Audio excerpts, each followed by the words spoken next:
어떻게 보면 지금 북한이 왜 이러지? 라고 하는 거는 한국과 그 미국에서 있는 선거에 북한의 어떤 영향력, 판을 흔들어 보려고 하는 그런 목적이 있는 걸로 저는 보여요. 그래서 북한은 윤석열 정부에 대해서는 강경 노선을 택해서 긴장을 조성하고, 그러면 이제 아무래도 윤석열 정부에게서는 굉장히 큰 골칫거리가 되는 거죠. 이게 야당의 입장에서 봤을 때는 굉장한 정쟁의 소재가 될 수 있어요. 야당은 그렇게 이야기할까요? 민주당 같은 경우는 2018년 우리 문재인 정부와 그 다음에 김정은이 판문점에서 만나고 그 다음에 평양을 방문하면서 무르익었던 그 화해 분위기 얼마나 좋았냐. 그러면서 지금 이 한반도에는 전쟁의 위험이 등장하고 있다. 이런 식으로 선전을 하면서 뭐 선거에서 총선에서 이기기 위하여 그런 수단을 쓸 수가 있을 거고요. 다음 주제를 살펴볼 텐데요. 제목을 보면 미 유화파들 잇따라 전쟁 난다. 북 비핵화 장기 목표로 둬야 라고 하고 있는데, 지난 한 달간 북한이 여러 번 미사일을 발사하면서 이러다 진짜 전쟁 나는 게 아닌가 하는 우려에서 나온 기사 같아요. 미국에서는 유화파들, 뭐 어떤 학파인 것 같은데 북한 문제를 바라보는 시각도 여러 개인 것 같아요. 어떤 견해가 타당한지 교수님은 어떻게 생각하시나요? 대북 관계에서 우리가 말하는 온건파, 뭐 비둘기파 이런 거는 북한에 대한 포용론을 주장하는 사람들이다라고 생각을 하시면 되겠습니다. 그래서 이런 사람들의 대표적인 주장들은 북한에 경제적인 유인 아니면 안보적인 유인을 제공을 해서 북한이 지금 하고 있는 핵 위협을 완화하자, 군사적 도발을 방지하자라는 이야기고, 저 기사에서 보시는 것처럼 지금 북한의 비핵화라고 하는 것은 현실적으로 어려우니 그것보다는 좀 더 작은 목적, 예를 들어서 핵 동결이라든지 이 정도에서 서로가 타협을 해야 되지 않겠느냐라고 하는 것도 그런 현실적인 목표로 가자라고 하는 이야기들이 이제 소위 말하는 유화파들의 그런 주장입니다. 우리가 북한에 대해서 좀 경제적인 유인을 제공하면 북한이 대외적 환경이 결코 자기에게 적대적이지 않은 것이구나라는 것을 깨닫고 이제는 유화적으로 좀 더 긍정적인 자세로, 전향적인 자세로 나올 것이다 라는 그런 주장들, 뭐 아니면은 지금 북한이 핵을 개발하고 있는 거는 자기네들의 그 안보에 대한 위협에 근거한 것이 많으니 이 안보 위협을 우리가 줄여주면은 북한의 핵 개발도 어느 정도, 그리고 핵 위협도 잦아들지 않겠느냐. 그래서 정전선언 뭐 아니면 평화협정 이런 것으로 하면 한반도 위에서 전쟁이라는 것이 공식적으로 끝나는 것이니 북한이 위협을 덜 느끼지 않겠느냐라고 하는 이야기. 이제 특히 문재인 정권에서 그런 이야기들이 많이 나왔었죠. 이런 대북 포용론적인 이야기들이 바로 이런 그 유화파들의 이런 이야기라고 할 수가 있겠습니다. 그렇다면 이제 강경론 같은 경우는 뭐 그렇다고 이 사람들이 대화를 무조건 반대하지는 않아요. 북한에 대한 대화를 반대하는 것은 아니에요. 근데 북한의 실질적인 태도 변화 없이, 정책 변화 없이 경제적 안보적 유인을 그대로 제공해 준다고 하는 거는 그냥 북한의 요구를 그대로 다 받아들이는 것이다. 그리고 이것은 소위 말하는 앞으로 도덕적 해이의 문제를 가져올 수 있다라는 경고를 하는 거예요. 왜냐하면 나쁜 행동을 했는데 국제법에 위반되는 여러 가지 행동을 해서 세계 평화에 대해서 위협을 가하는 행동을 했는데 이거에 대해서 근본적인 해결 없이 뭐 경제적 보상을 주고 그 다음에 안보적인 어떤 보상을 줬다? 그거는 자칫 잘못하면은 앞으로 내가 또 다른 나쁜 짓을 해도 나는 그러면 거기에 대한 대가를 받을 수 있겠네라고 하는 도덕적 해이, 소위 말하는 이제 모럴 해저드죠. 그러면 미국 대통령이 누가 당선되느냐에 따라서 북한 문제를 바라보는 시각도 좀 차이가 있었을 것 같은데 지금의 주류 입장은 어떻게 되나요?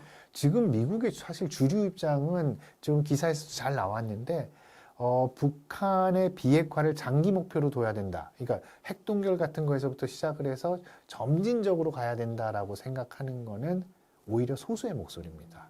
주류의 여전히 목소리는 뭐냐면은 한국과 미국, 일본, 그다음에 전 세계 국제사회의 공통적인 입장은, 북한에 대한 입장은 무엇이냐? 북한의 비핵화가 먼저 돼야 된다. 라는 것이고, 지금까지 제재가 굉장히 북한의 미사일 프로그램이나 핵 프로그램 때문에 많이 지금 제재가 지금 가해져 있잖아요.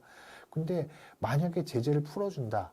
뭐라도 하나 풀어봤다. 근데 북한이 그러면 여기서 고맙다고 하면서 핵 프로그램을 핵을 내려놓겠느냐? 아닐 거다라는 거예요. 계속해서 껍질 하나씩 벗겨가면서 되게 조그만 양보를 하면서 더 많은 거를 북한이 받아내려고 할 거다. 그렇기 때문에 북한의 비핵화라는 것은 분명히 굉장히 먼 길이 되겠지만은 지금 여기서 뭐 현실론에 함몰돼가지고 동결에서부터 거기서부터 시작해야 된다라고 하는 것에 대해서는 현재 주류적인 시각이랑은 거리가 멀다고 생각을 하시면 되겠습니다. 네, 교수님 설명 잘 들었습니다. 다시 기사로 가볼 텐데요. 지금 기사에서 나온 이 사람은 로버트 갈루치 전 미국 북핵 특사입니다. 기사에 따르면 갈루치는 한반도 전쟁 가능성이 매우 높다. 이렇게 주장하고 있는 걸로 보이고요. 다음 기사를 보겠습니다. 우리나라의 태영호 의원은 김정은의 호전적 발언, 미사일 도발 이런 게 허세여서 전혀 전쟁 가능성이 없다. 이렇게 주장하고 있는데요. 이 부분에 대해서 교수님 의견은 어떠신가요? 글쎄요, 지금 계속 미국에서부터 이제 잇따라서 한반도에 전쟁 가능성이 있다라고 하는 그런 경고가 날아들어서 이제 눈길을 끌고 있습니다. 북한에 대한 유화파로 알려진 이제 로버트 갈루치, 그 다음에 또 오늘 기사에서는 보이지 않았지만은 이제 시그프리드 해커라고 하는 그 스탠포드 대학 교수가 있거든요. 북한을 자주 왔다 갔다 한 사람이에요. 그래서 영변에서 처음에 그 우라늄 농축 시설이 있다는 걸 확인하기도 한 사람이고, 또 그 다음에 미들버리라고 해서 약간 그 좀 진보적인 그런 성향을 띠고 있는 어떤 국제문제연구소가 있는데 거기에 있는 로버트 칼린이라고 하는 거기 연구원이, 이런 사람들이 계속해서 기고문을 통해서 하고 있는 게, 최근에 북한에서 나오고 있는 어떤 호전적인 수사, 그 다음에 군사적 도발 이런 것들을 결코 간과해서는 안 된다라는 이야기를 합니다. 이들이 이제 공통적으로 지적하는 내용이 뭐냐면, 북한은 미국과의 관계 개선을 바래왔으나 이제 그 실망은 한계선을 넘어섰다라는 이야기예요. 어떻게 보면은 북한의 짝사랑은 이제 증오로 바뀌고 있다라고 말을 하는 것 같아요. 특히 이들이 공통적으로 또 얘기하는 건 뭐냐면, 하노이에서 북한, 김정은이 경험했던 것은 거의 치욕에 가깝다라는 겁니다. 자, 한마디로 한때 북한이 미국과의 관계 개선을 바랬으나 이것이 계속해서 좌절되고 있고, 그래서 지금은 이제 적개심이 막 이제 증가하고 부글부글 끓고 있는 상태에서 북한이 현재 세상을 바라보는 시각은 이들 유화파들에 의하면은, 해석에 의하면은 미국의 영향력이 줄어들고 있다라는 것이 북한의 결론이다라는 겁니다. 지금 북한이 생각하는 것은, 그런데 나의 핵 능력도 있어. 그 다음에 나의 미사일 능력도 있어. 그러니까 내가 남한에 대해서, 대한민국에 대해서 공격을 했을 때 과연 미국이 올까? 내가 LA까지 미사일을 날릴 수 있는데, 내가 워싱턴 DC까지 미사일을 날려서 미국에게 보복을 할 수가 있는데 과연 미국 애들은 오려고 할까? 그렇다면 미국이 갖고 있는 남한에 대해서 가지고 있는 안보 공약, 이것은 허물어질 수도 있는 거야 라는 그런 위험한 계산을 할 수도 있다는 것이죠. 근데 여기에 대해서, 이런 어떤 경고에 대해서 반론도 만만치 않아요. 말씀하신 것처럼 우리 국민의힘 태영호 의원의 그 지적이 대표적인 건데, 태영호 의원의 말은 아주 간단 명료합니다. 북한이 전쟁을 한다고? 근데 전쟁을 생각하는 나라가 지금 자신의 나라의 무기고를 비우는 게 말이 되나요? 라는 이야기죠. 그러니까 전쟁을 준비하려면 온 나라가 다 준비를 해야 되는데, 근데 지금 북한 같은 경우는 자기네 무기를 지금 잘 포장해가지고 러시아로 지금 보내고 있는 입장이잖아요. 우크라이나 전쟁을 돕는다는 그 이유로. 또 외화도 벌어들여야 되니까. 그렇다면 이것은 전쟁을 준비하는 국가가 하는 행동은 아니다라는 거죠. 그래서 태영호 의원 같은 경우는 아주 재미있는 또 분석까지 내렸습니다. 이것은 그러니까 북한이 일종의 허세다. 얼마 전에 그 빅터 차라고 하는 조지타운 대학교 교수, 혹시 들어보셨는지 모르겠어요. 빅터 차라고 하는 그 사람이 또 우리나라 신문에다 쓴 칼럼이 있는데, 기고를 했는데, 이 과연 전쟁이 현실적으로 가능한 것이냐라고 얘기를 했을 때 그 사람의 결론은 저는 이제 100% 공감을 하는데, 그렇지 않다. 뭐냐면은, 첫 번째로 한미의 보복을, 북한이 공격을 감행했을 때 한국과 미국 연합방위 능력의 보복을 감당할 수가 없다라는 것. 두 번째, 여러 가지 이유가 있지만 또 가장 큰 거는, 북한 지금 현재 우리가 북한을 들여다보고 계속해서 정찰, 감시 이렇게 다 하고 있단 말이에요. 근데 북한 사회적으로 봤을 때 전쟁 준비의 징후가 없다. 그러니까 주된 시각은 뭐 해커 박사나 뭐 칼린 연구원이나 그다음에 뭐 로버트 갈루치나 이런 사람들이 얘기를 하는 거는 뭐 우리가 귀 기울일 필요는 있지만은 여전히 그래도 주된 시각은 전쟁의 가능성은 낮다. 하지만 아까 앞서 제가 처음에 말씀드렸던 것처럼 2024년 군사 도발은 충분히 잦을 수 있다. 굉장히 많을 수 있고 그래서 2024년은 매우 불안정한 그런 해가 될 것이다라는 겁니다. 그래서 변호사님께서 저한테 이제 저는 어떻게 생각하냐라고 말씀을 하셨는데 제가 그냥 앞서 말씀드렸어요. 저는 이화파보다는 좀 더 주된 시각, 주류적 시각에 저는 더 가깝습니다. 핵 능력이 북한이 가지고 있다고는 하지만 우리도 미국의 그 어떤 핵우산, 그 다음에 안보 공약을 통해서 연합 방위 능력을 고려했을 때는 한국과 미국이 훨씬 북한보다 강해요. 한마디로 북한은 남한을 이길 수가 없어요. 전쟁을 통해서. 그럼 북한은 왜 이런 말을 하지? 그러니까 북한에 이긴다는 생각에서 전쟁을 감행하는 것은 말이 안 된다. 북한이 그러면 지금 all or nothing, 정말 죽고 사는 그런 절체절명의 순간이라서 지금 이렇게 나오는 것인가? 근데 북한이 요즘 보면은 상황이 나빠 보이진 않거든요. 아까도 말씀드렸듯이 지금 북러 관계가 조금 숨통이 트였고. 그러면 김정은이 요즘 어떻게 보면 좀 살만해진 거거든요. 그렇기 때문에 물론 우리가 막 방심하고 너무 안심하면 되진 않겠지만은 너무 우려할 필요까지는 없지 않을까라고 하는 것이 저의 개인적인 의견입니다. 그런데 이런 북한의 태도가 우리나라 뭐 4월 총선이나 미국 대선에 영향을 미칠 수 있진 않나요? 전적으로 동의합니다. 정말 그래서 어떻게 보면 지금 북한이 왜 이러지라고 하는 거는 한국과 그 미국에서 있는 선거에 북한의 어떤 영향력, 판을 흔들어 보려고 하는 그런 목적이 있는 걸로 저는 보여요.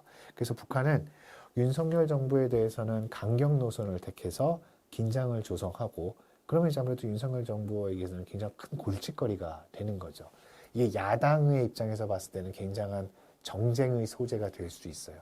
야당은 그렇게 이야기할까요? 민주당 같은 경우는 2018년 우리 문재인 정부와 그 다음에 김정은이 판문점에서 만나고 그 다음에 평양을 방문하면서 무르익었던 그 화해 분위기 얼마나 좋았냐. 그러면서 지금 이 한반도에는 전쟁의 위험이 등장하고 있다. 이런 식으로 선전을 하면서 뭐 선거에서 총선에서 이기기 위하여 그런 수단을 쓸 수가 있을 거고요. 또 여기에 대해서 북한이 실제로 어떤 무력 도발을 했을 때 여기에 제대로 대응하지 못한다. 그러면은 정말 큰 악재가 될 수도 있고요.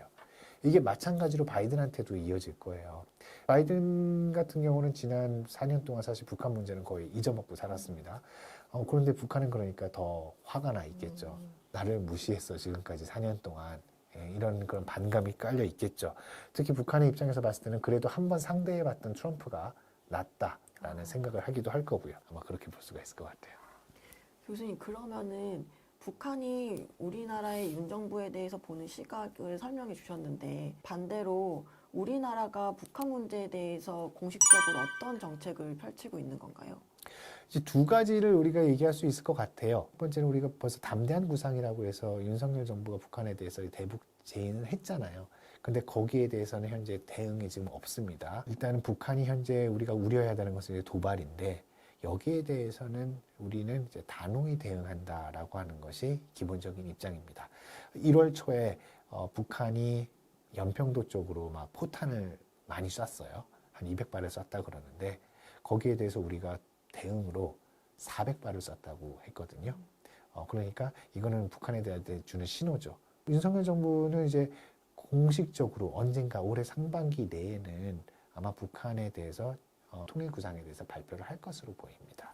예, 아마 그 핵심 내용은 아까 제가 말씀드렸던 것처럼 이제 자유민주주의 통일, 뭐 아니면 자유통일 그런 주제로 나갈 것 같아요. 그런데 이렇게 북한이 도발을 수차례 하고 있는데 정부가 아무것도 안 하는 것은 좀 말이 안 되는 것 같고 구체적으로 어떻게 대응을 해야 할까요?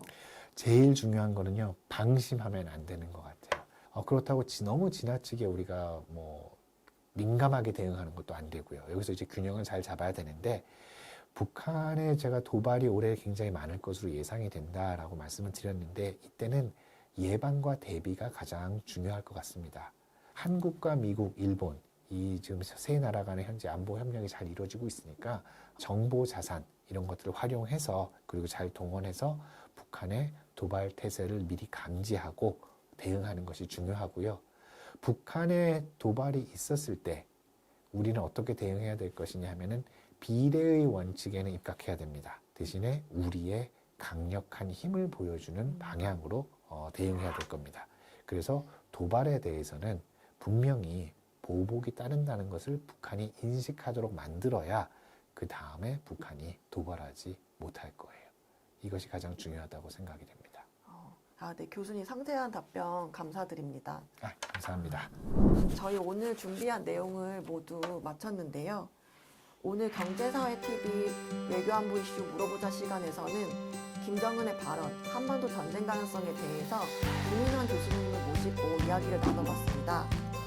여러분의 궁금한 점이 해소가 되는 시간이었으면 좋겠고요. 교수님은 이 시간 어떠셨나요? 네, 오늘 제가 무엇보다도 이 목소리가 좋지 않아서 다음에 제가 나오게 될 때는 보다 건강한 모습, 더 잘 준비된 그런 모습으로 나오도록 하겠습니다. 다음 시간에는 건강함을 되찾은 김인환 교수님과 함께